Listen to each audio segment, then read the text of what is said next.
Ok, para estudiar, vamos a estudiar las propiedades de los materiales. Para estudiar las propiedades de los materiales, lo primero que hace la gente de ciencia de materiales, ciencia e ingeniería de materiales, es clasificar a los materiales en distintas familias.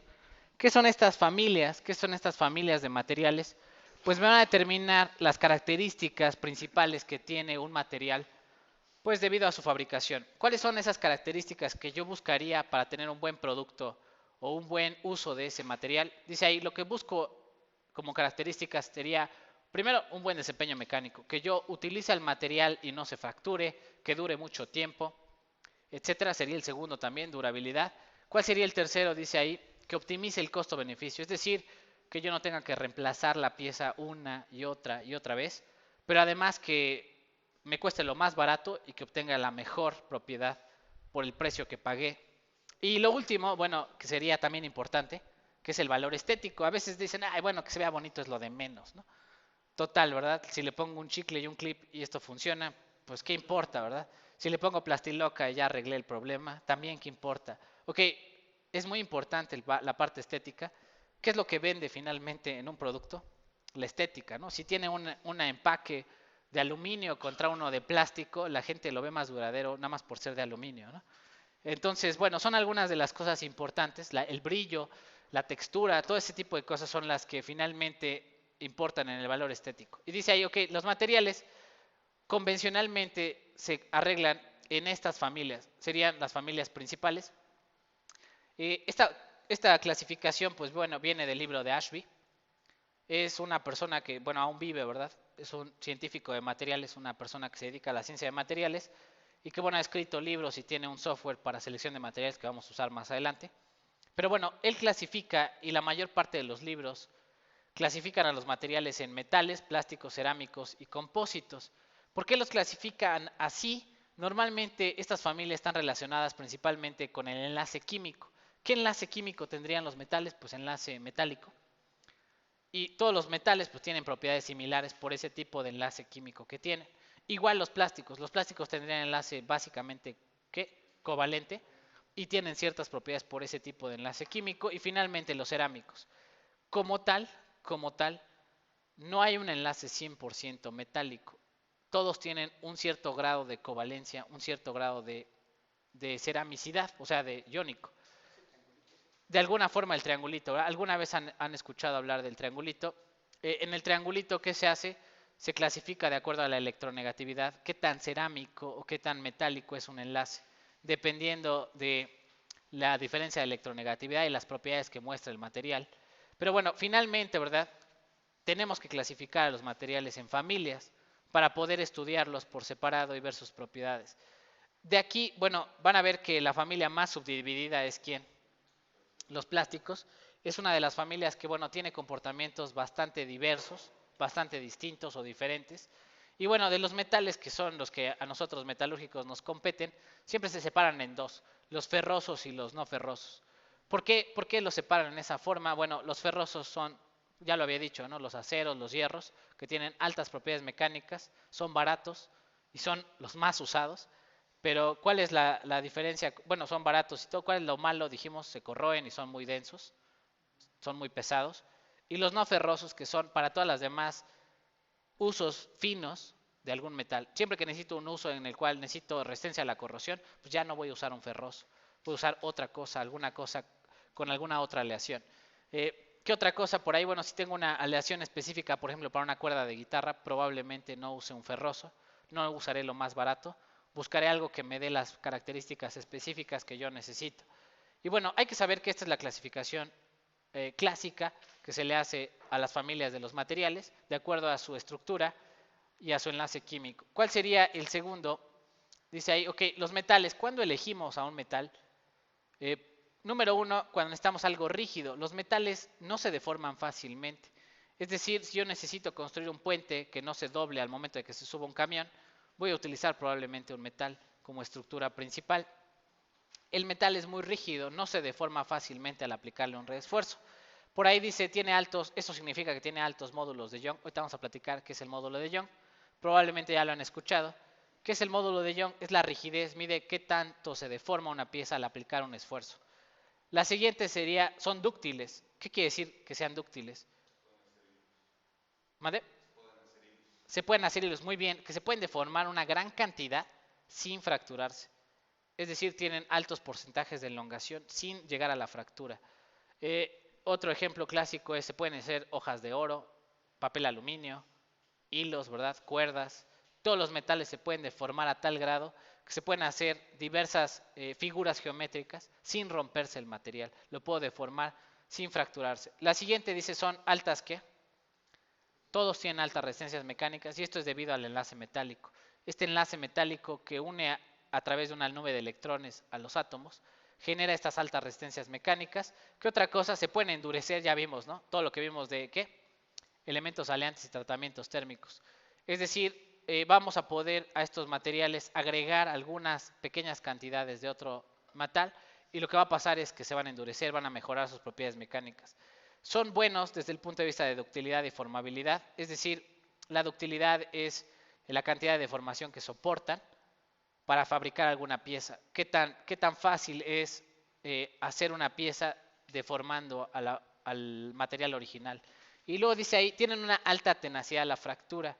Ahorita vamos a platicar qué es la tenacidad a la fractura, pero en términos generales, habrán visto que algunos empaques de plástico con un pequeño corte se rompen fácilmente.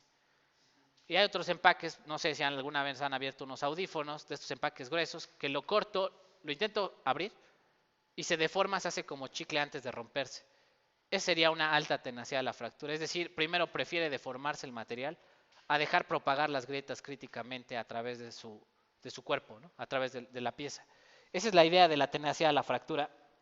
Y dice ahí, ¿cuál es lo malo? Todos tienen algo malo. ¿Qué tiene de malo el metal? Dice ahí, son susceptibles a ¿qué?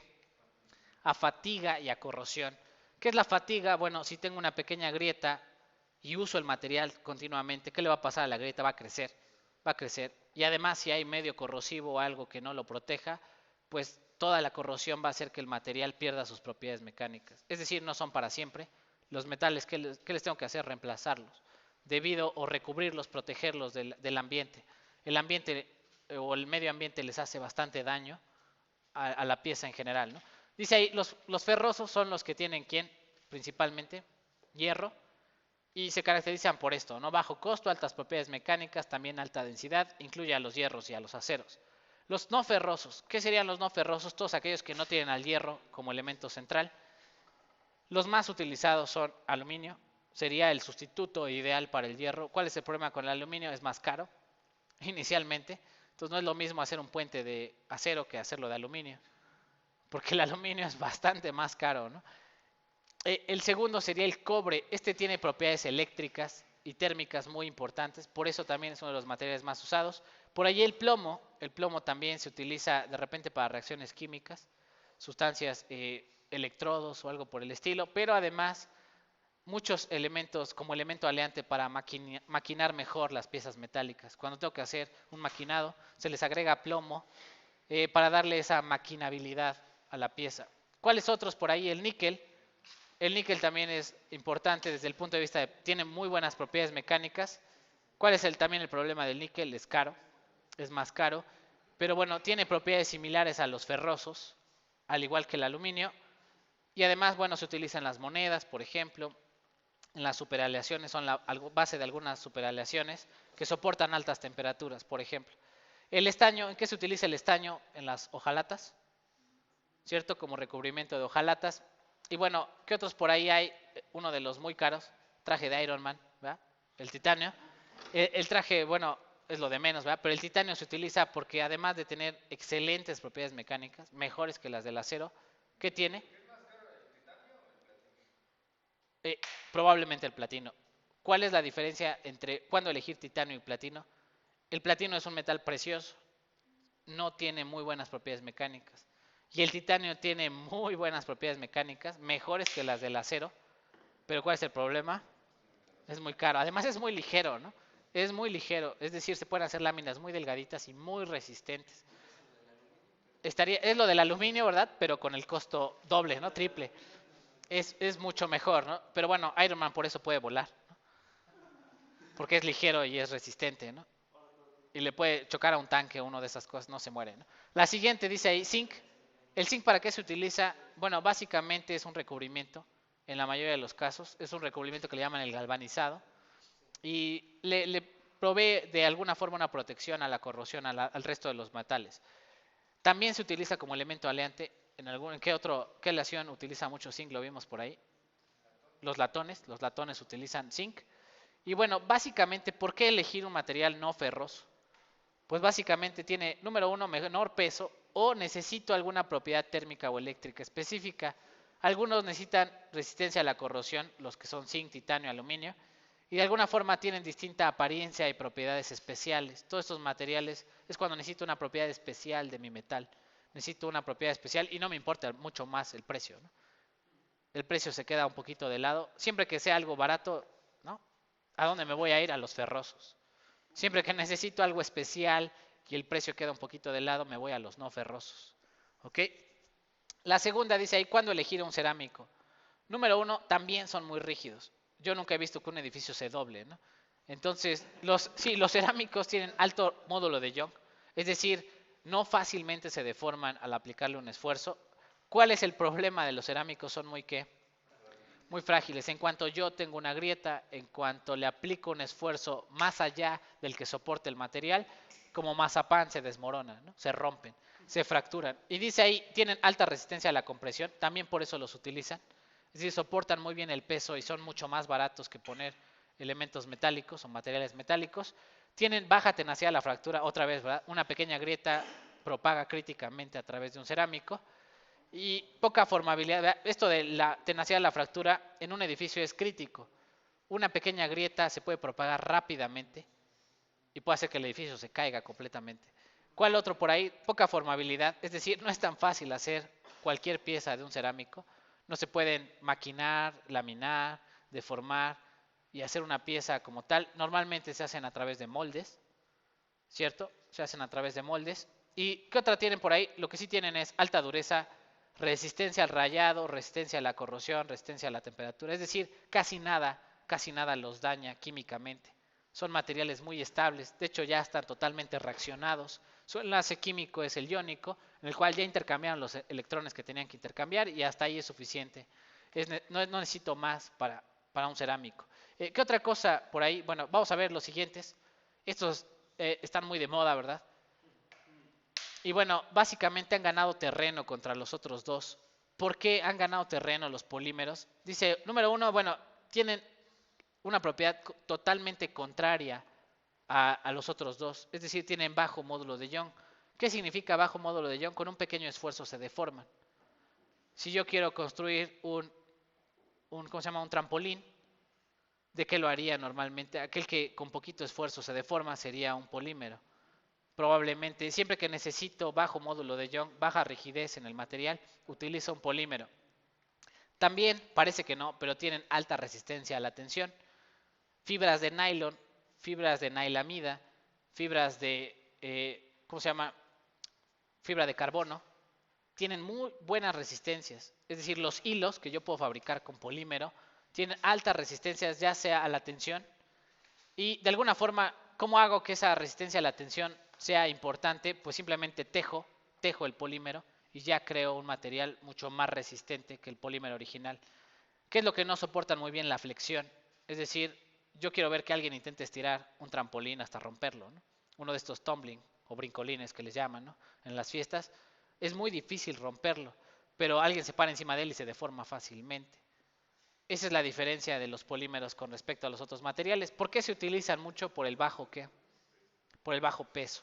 También su bajo precio, ¿no? Ese es el segundo, ¿no? Siempre que necesito algo barato y desechable, pues plástico, ¿no? Y se volvió una costumbre del humano comprar y tirar plástico, ¿no? Comprar y tirar plástico. Bueno, no son tan malos, ¿verdad? No son tan malos. Desde el punto de vista de empaques de alimentos, no hay otro material que sustituya mejor al plástico, porque son ligeros, no son muy susceptibles a la corrosión, no hacen que los microorganismos se propaguen en el material, son muy higiénicos y además, bueno, de alguna forma tienen buenas propiedades mecánicas. Es decir, ese vasito de poliestireno, vasito de unicel, que no me quema la mano, ¿verdad? Me permite agarrar el café caliente y además tiene la rigidez suficiente para soportar medio litro de atole, ¿no? O yo qué sé. Ese ese vasito muy difícilmente lo voy a poder fabricar a ese precio con otro material. ¿Cuál es el problema? Pues que lo desecho y ahora ¿qué hacen con él, no? Y bueno, ¿qué tipos de plásticos o polímeros tenemos? Tenemos los termoplásticos. Estos se caracterizan por a altas temperaturas se derrite o se deforma. Estos en general son los que se pueden ¿qué? Reciclar. Aquellos que puedo triturar, calentar y volver a fundir y hacer otra pieza. Normalmente no voy a obtener las mismas propiedades iniciales que tenía del material virgen, pero puedo obtener propiedades similares o parecidas. Y de alguna forma se puede reciclar muchos de los polímeros. ¿Cuáles son aquellos que son termoestables? Aquellos que no se pueden fundir. ¿Qué ventaja tienen estos? Que soportan altas temperaturas antes de descomponerse. Uno de los primeros polímeros fue un termoestable, que es la baquelita, que es con el que montan las piezas o que tienen los mangos de... Sí, sí, ese es polipropileno, creo, o PET seguramente. Habría que ver qué tipo de... Ahorita vamos a ver los tipos de polímero. Le llaman los commodities, los más comunes usados. Vamos a verlos más adelante.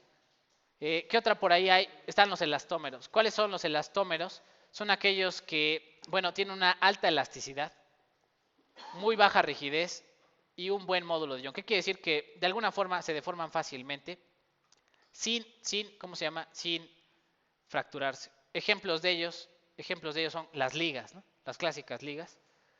¿Qué hace una liga? Se deforma una gran cantidad sin romperse, sin fracturarse, y vuelve a su forma original.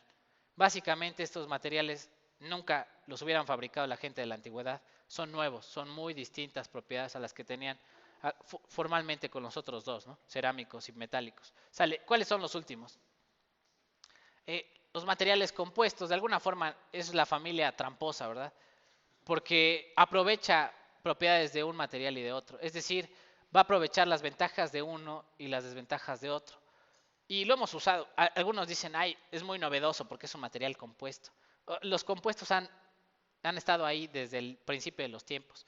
Es decir, desde hace mucho tiempo la gente ya sabía que había que poner acero con concreto o madera con concreto para intentar reforzar una estructura. Y bueno, algunos de los más comunes son el hormigón reforzado o básicamente la construcción, ¿no?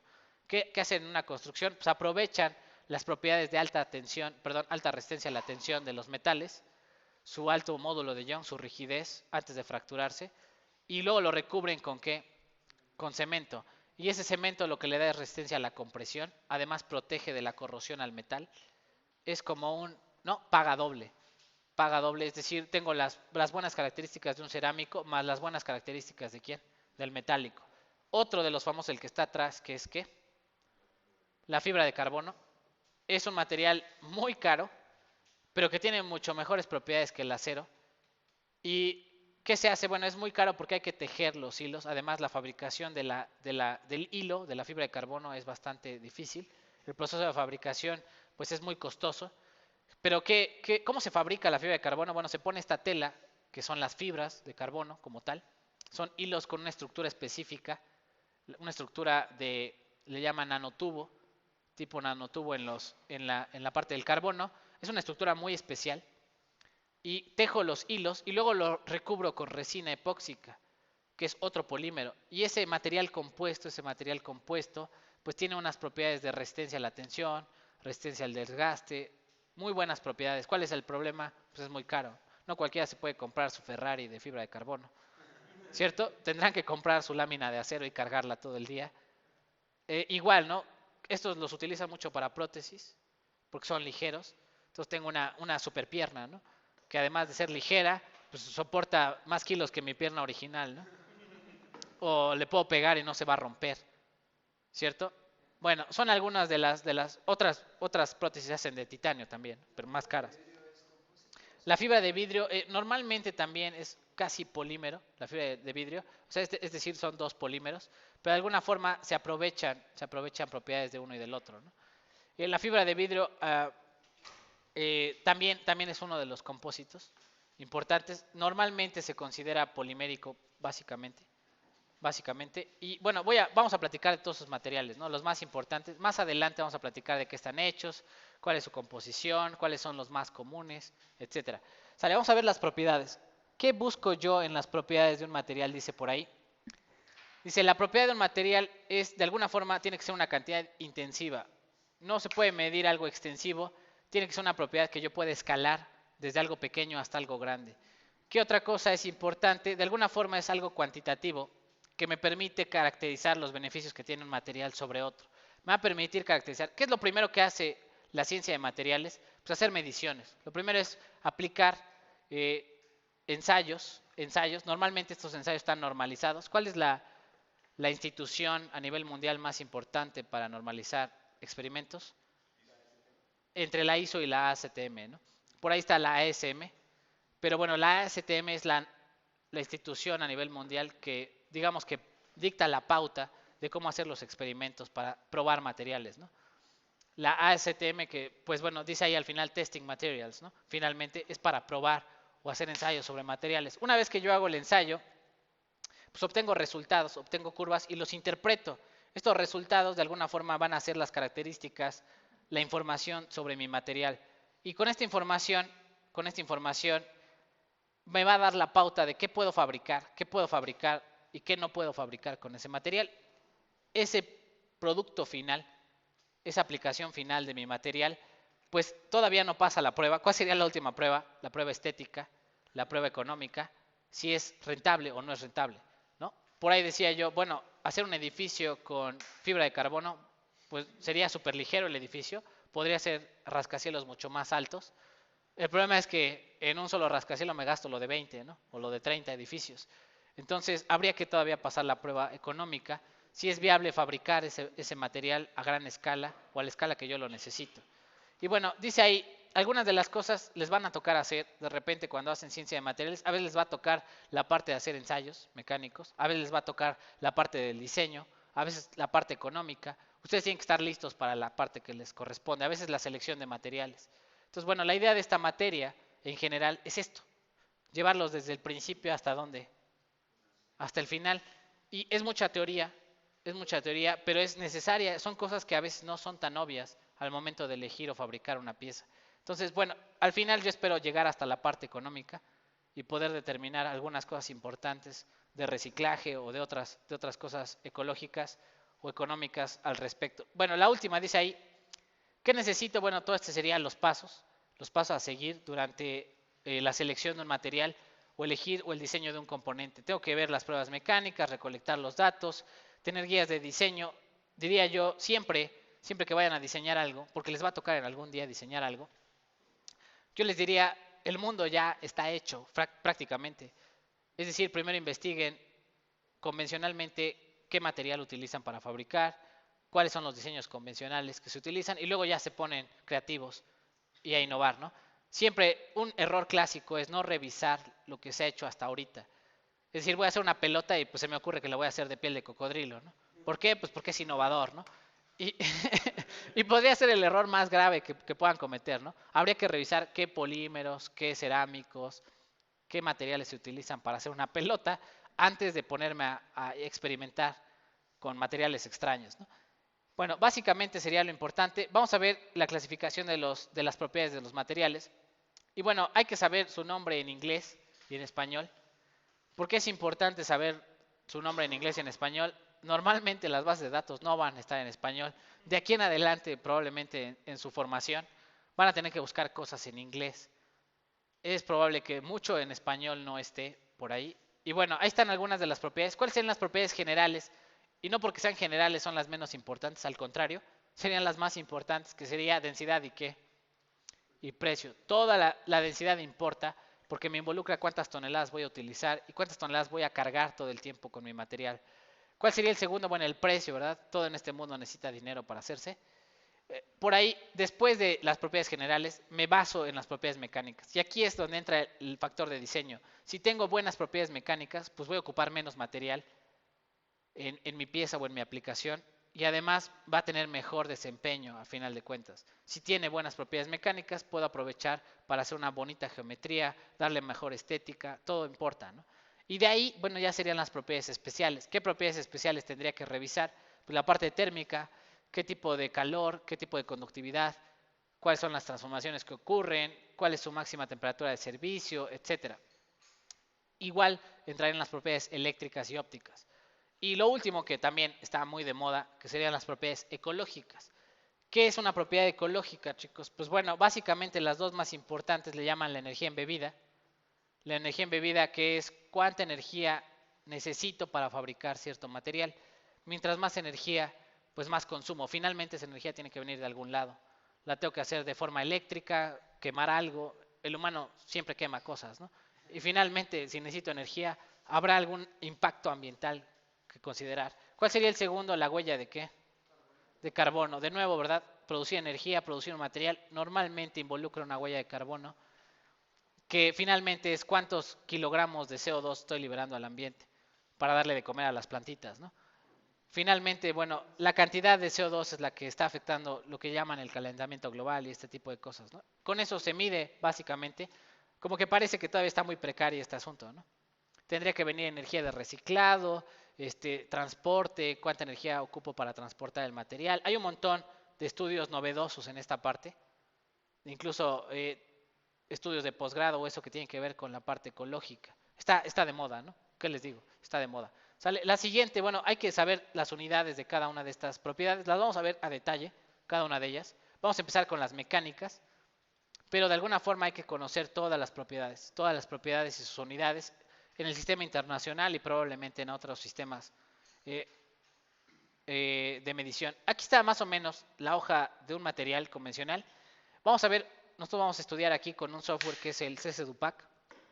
Y bueno, el CC-DUPAC básicamente tiene hojas de propiedades como esta, en la cual, bueno, viene el nombre del material, viene más o menos su uso, para qué se utiliza, cuáles son los usos clásicos de este material, cuáles son sus características, por qué utilizarían este material. Además, vendrá, por ejemplo, algunos nombres comerciales.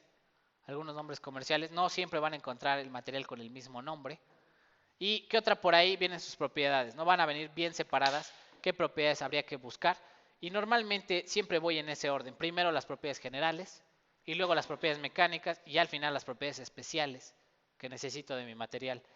Y bueno, no siempre van a encontrar todas las propiedades. A veces habrá que buscar extra en la literatura o en investigaciones que se hayan hecho recientemente. Bueno, siguiente dice ahí, propiedades mecánicas. Algunas de las propiedades importantes, dice por ahí, ¿qué me interesaría saber en un material? Número uno, todas las propiedades varían no nada más con la composición química, es decir, si yo tengo la misma composición en acero, probablemente puedo tener propiedades distintas. Y ustedes lo vieron dependiendo del grado de formación. De hecho, están haciendo en el laboratorio eso, ¿no? Un mismo material, al yo deformarlo, se endurece. Y eso difícilmente se puede poner en una hoja de propiedades. Es decir, el mismo material, mismas características, tiene un rango amplio en cierta propiedad por la microestructura, por los microconstituyentes que contenga en su interior. ¿Qué otra cosa por ahí dice ahí? Ok, normalmente habrá que revisar cómo cambia esa propiedad con la temperatura, que también son cosas importantes. Y de alguna forma, entender las propiedades de un material y cómo cambian con la temperatura me va a permitir fabricarlos más fácilmente. ¿Sale? Siguiente, dice por ahí, algunas de las propiedades más importantes. Número uno sería el esfuerzo. El esfuerzo, bueno, probablemente ya han escuchado de él, que es la fuerza por unidad de área. Y que hay que saber es una propiedad intensiva, qué tan resistente es un material, es decir, qué tanto soporta sin romperse. Y probablemente habrá ciertos esfuerzos que son importantes medir. A qué esfuerzo se comienza a deformar el material? ¿A qué esfuerzo se fractura el material? ¿A qué esfuerzo suceden varios fenómenos dentro de mi pieza? Unas unidades importantes que están por ahí son los PCIs. ¿Por qué son importantes? Bueno, desgraciadamente o afortunadamente, no sé. La gente, los gringos, ¿verdad? Los estadounidenses hacen muchos de los materiales y sus propiedades van a estar reportadas en PCIs. Cuando van a llenar las llantas, ¿no? Del coche, siempre les preguntan a cuánto lo llenan, ¿no? Probablemente no saben ni qué están midiendo, pero están midiendo pascales o algo equivalente a los pascales, que son los PCIs. Las libras, ¿verdad? Que se llaman pounds per square inch, que serían libras por pulgada cuadrada, ¿no? Hay que saberse este numerito por ahí. Casi todo el mundo en ingeniería lo redondea, 68,95 serían, que sería un pascal, ¿no? Básicamente, creo que está al revés. A ver, revisen por ahí, creo que yo lo puse al revés. Es un PCI, son cuántos pascales al revés, ¿no? Lo voy a cortar. Yo me equivoqué. El profe escribió mal el apunte. según yo, un PSI serían ¿cuántos? A ver, revísenlo ahí si pueden. Listo, perdón, ahí está, ¿no? Ya corroborado, sí está bien así. Normalmente 68-95 pascales. A veces le ponen 6.8, 6.9 kilopascales. Es un PSI, ¿no? Básicamente. Y bueno, ¿qué tipos de esfuerzo existen en un material? Van a ver que existen distintos tipos de esfuerzo dependiendo de lo que le sucede a su pieza. Uno de ellos sería la tensión. ¿Qué le pasa durante la tensión a la pieza? Bueno, lo que va a pasar es que se va a hacer más larga y más angosta. Se va a reducir el área sobre la cual estamos aplicando el esfuerzo. Y la segunda sería la de compresión. ¿Ahí qué le pasa a la pieza? Normalmente se reduce su longitud. ¿Y qué le pasa? Se abarrila, se hace gordita, ¿no? Se hace más gruesa. ¿Y qué otros esfuerzos existen? Estos dos, que sería el de corte. ¿Qué le pasa en el corte? Pues las dimensiones de la pieza como tal no se modifican, pero sí la geometría se va a desplazar, se va a modificar la forma de la figura. Y la última que sería la torsión. ¿Qué le pasa en la torsión? Pues el material básicamente genera este ángulo que le llaman el ángulo de torsión. Cada uno de estos lo vamos a ver por separado. Pero bueno, el esfuerzo importa en qué dirección se está aplicando para saber cuál va a ser la deformación que va a sufrir mi pieza. Y dice ahí, finalmente, cuando yo mido un esfuerzo o cuánto esfuerzo se le aplica, otra propiedad importante que vamos a estar viendo es la deformación. También le llaman elongación y es un porcentaje o una fracción que me permite ver qué tanto un material cambia sus dimensiones. De alguna forma, si la deformación me da 0.1, quiere decir que el 10% se alargó el material o se acortó el material. Por aquí, ¿verdad? De repente hay una convención de signos. Las tensiones normalmente se ponen, ¿qué? Positivas. Un esfuerzo positivo o fuerza o esfuerzo positivo sería una tensión y compresión sería, ¿qué? Negativo. Mientras que, bueno, el signo en el de corte me diría si va en una dirección o en la otra. Y la torsión también, ¿verdad? Ángulo que a favor de las manecillas del reloj sería una torsión positiva y en contra de las manecillas del reloj sería negativa. ¿Qué otra por ahí? En la deformación también ocurre lo mismo. Si es positiva, quiere decir que el material se está estirando, se está haciendo más grande. Y si es negativa, sería que ¿qué?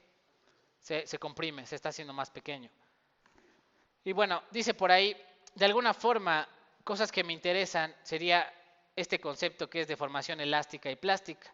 ¿Qué es una deformación elástica? Aquella que vuelve a su forma original al retirarse el esfuerzo.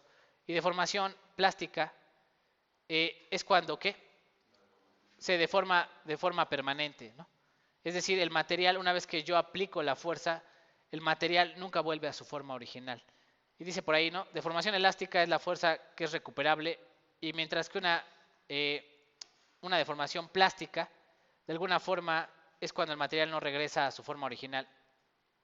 ¿Qué otra cosa por ahí? Vamos a ver lo del módulo de Young, que es la rigidez, qué tanto se deforma al aplicar la fuerza. Y bueno, otras cosas importantes es la velocidad a la que se aplica.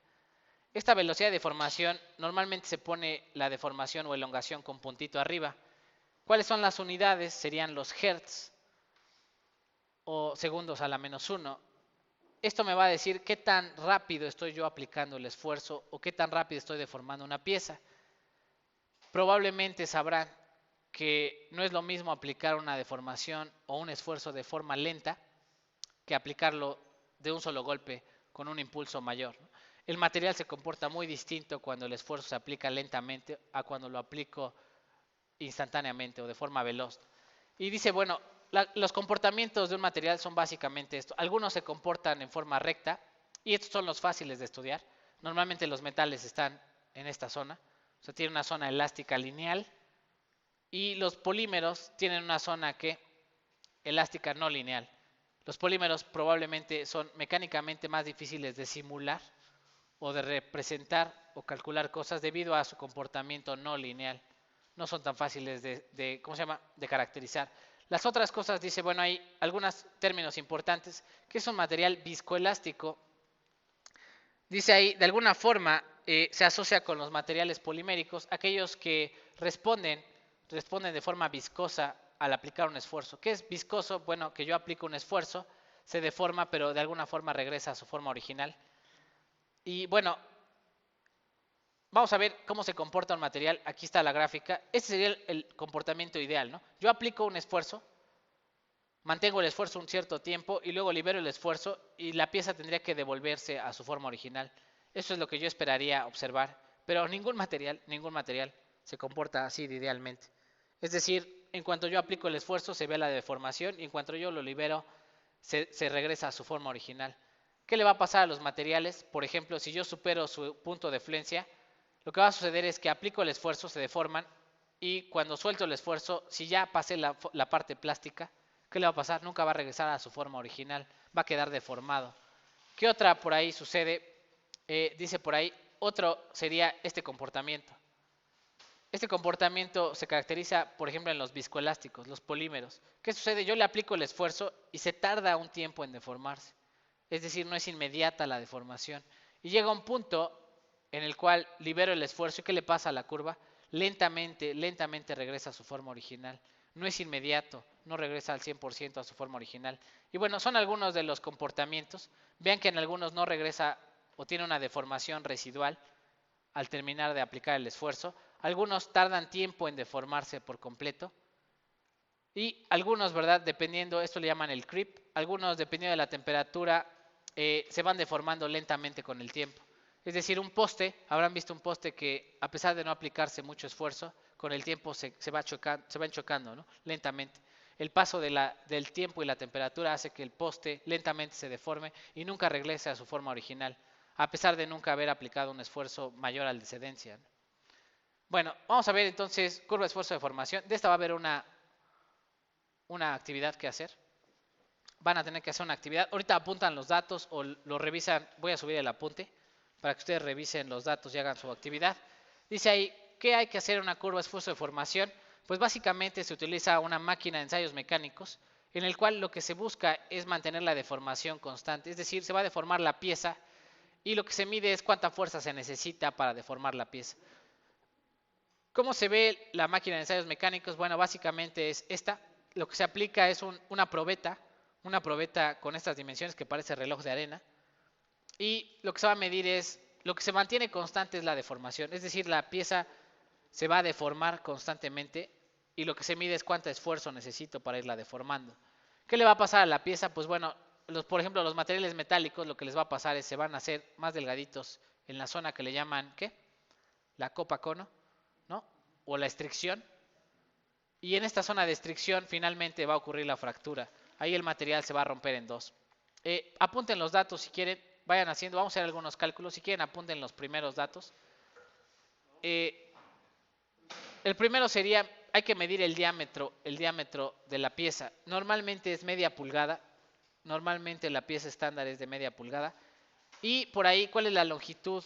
La longitud inicial, bueno, esta tendrá que ver con las dimensiones estándar de la pieza. Normalmente 5 centímetros sería la zona que voy a estar deformando. Y lo que va a medir la pieza, es qué tanto va creciendo, qué tanto se va alargando el material al aplicar una fuerza.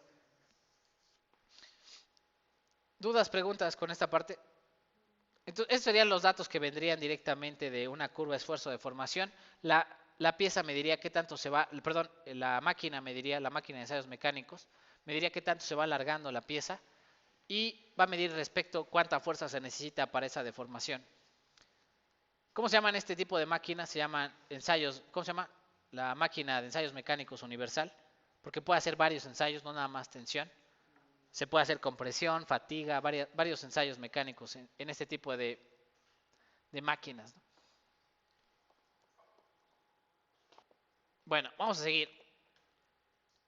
Ya que tienen los datos, ¿cuál sería el comportamiento que estaríamos esperando? En los metales se vería una curva como esta, una zona lineal, y le llaman una zona plástica o deformación plástica. En la parte de los elastómeros tendría una zona no lineal, completamente no lineal, y luego vendría la deformación plástica hasta la fractura. En los cerámicos normalmente nada más tenemos la zona lineal hasta que se fractura. Y en los termoplásticos, bueno, dependiendo de la temperatura, lo que va a suceder es una zona larga de deformación. Va a haber mucha deformación antes de fracturarse la pieza. Y bueno, vamos a seguir. Dice ahí, ¿qué es lo que tendremos que observar? Tendremos que seguir la prueba hasta que ocurra esto, ¿no? Se fractura el material justo a la mitad. Ahí están las dimensiones de la pieza normalmente. Algunas dimensiones varían dependiendo del experimento, pero son 2 pulgadas, un cuarto más o menos, la zona larga. Y en la parte de aquí sería media pulgada, básicamente media pulgada. Y bueno, vamos a intentar avanzar. Dice ahí, ¿qué es lo primero que tendrían que calcular? La curva de esfuerzo de formación ingenieril. Entonces, para los primeros 3 datos, ¿qué habría que calcular? La división fuerza por unidad de área, pero este es área inicial. Es decir, con el diámetro inicial que les puse yo por ahí, tendría que calcular el área inicial. Y una vez que tengo el área inicial y la fuerza, habría que hacer la división. ¿Cuáles son las unidades convencionales para el esfuerzo? El esfuerzo le llaman ingenieril. Serían los megapascales. Entonces, porfa, calculen los primeros 3 datos en megapascales. Es decir, de su curva de esfuerzo de formación, tendría que calcular la fuerza, que está en, ¿qué? Estaba en newtons, creo. Normalmente a veces la ponen en kilonewtons.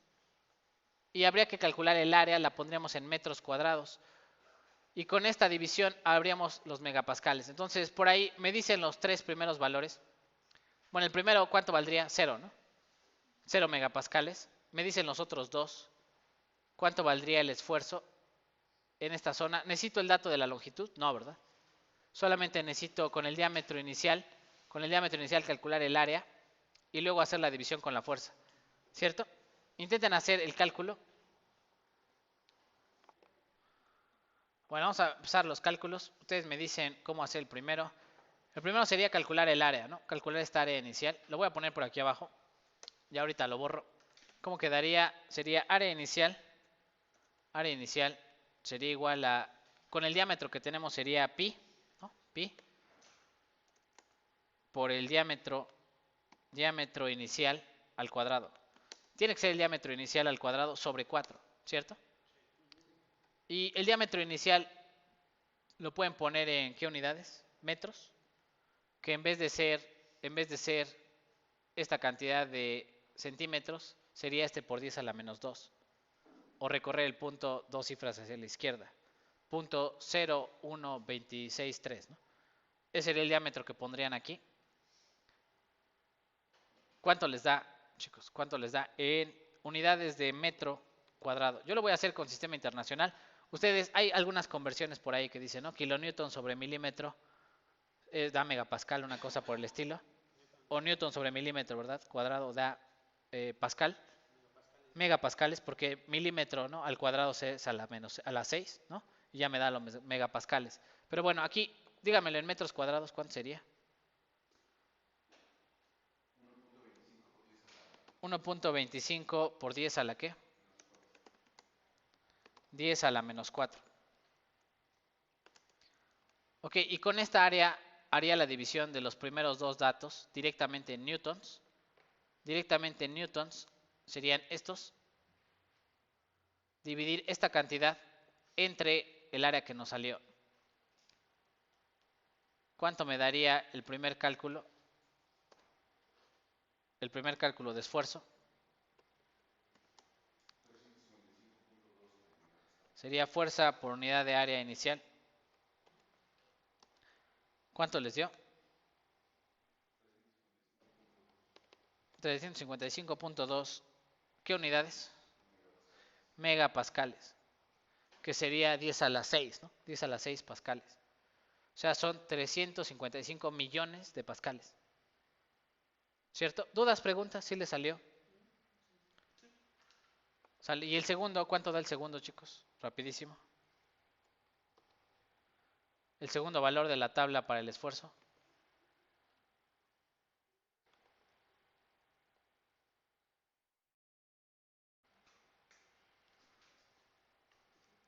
Sería dividir, ¿cuál? ¿Cuánto valía el segundo esfuerzo? Este, ¿no? 13.000 o 13.35 kilonewtons. Habría que dividirlo entre el área inicial. ¿Cuánto les da? 13.35 kilonewtons. ¿Cuánto les da?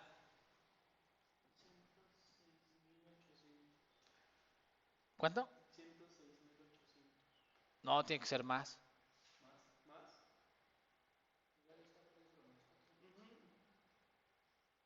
A ver, revisen, chicos.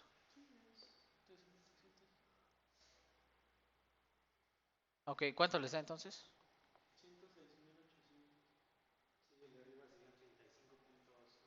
Este está mal, ¿verdad? Creo.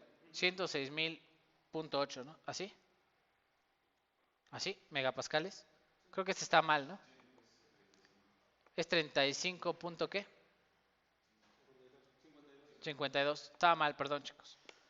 Ahí está. Apunten los primeros dos datos. Con este vamos a corroborar. Con este vamos a corroborar el Excel cuando lo hagamos. Quiero pensar que lo tienen por ahí. La siguiente clase que hagamos el Excel, vamos a calcular. Ok, ¿dudas, preguntas de cómo hacer el primer cálculo? Se les va a pedir en el examen que lo hagan uno que otro a mano, ¿va? Ok, el último, y nos vamos. No, yo creo que lo hacemos la otra clase, que es la elongación. ¿Ok? La próxima clase sacaremos uno o dos cálculos de elongación. Al final, esta curva la vamos a trazar con el Excel.